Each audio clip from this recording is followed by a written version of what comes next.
అసలందరికీ శాంతులు మంచిగున్నారులా. నేనైతే మంచిగున్నా. మీరు మంచిగుండాలని కోరుకుంటున్నా. ముందుగా మన ఛానల్ ఫస్ట్ టైం గనుక చూస్తున్నట్టయితే కిందన ఉన్న సబ్స్క్రైబ్ బటన్‌ని క్లిక్ చేయండి. అలాగే పక్కన ఉన్న బెల్ ఐకాన్‌ని క్లిక్ చేయడం అస్సలు మర్చిపోకండి. ఎందుకంటే నేను ఏ వీడియో పెట్టినా మీకు నోటిఫికేషన్ అయితే వస్తుంది. వీడియో లాస్ట్ వరకు చూసి ఒక లైక్ అయితే చేయండి. ఇవి నేను అమెజాన్ నుండి అయితే తెప్పించిన కొన్ని ప్రొడక్ట్స్. అవన్నీ ఒకటే బాక్స్‌లో వచ్చినాయి. చూడండి ఈ విధంగా పీజియన్ కంపెనీ ప్రెషర్ కుక్కర్ అయితే తెప్పించిన. కొన్ని చాక్లెట్ మౌల్స్ తెప్పించిన.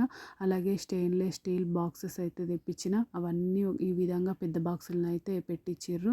చూడండి stainless steel boxes, chocolate malls, pressure cookers ఇవన్నిటి గురించి నేను నెక్స్ట్ వీడియోలో క్లియర్‌గా ఎక్స్‌ప్లెయిన్ చేస్తా. ఓకేనా దోస్తులు. బై బై దోస్తులు. Thank you for watching this video. Support చేయండి దోస్తులు కొంచెం.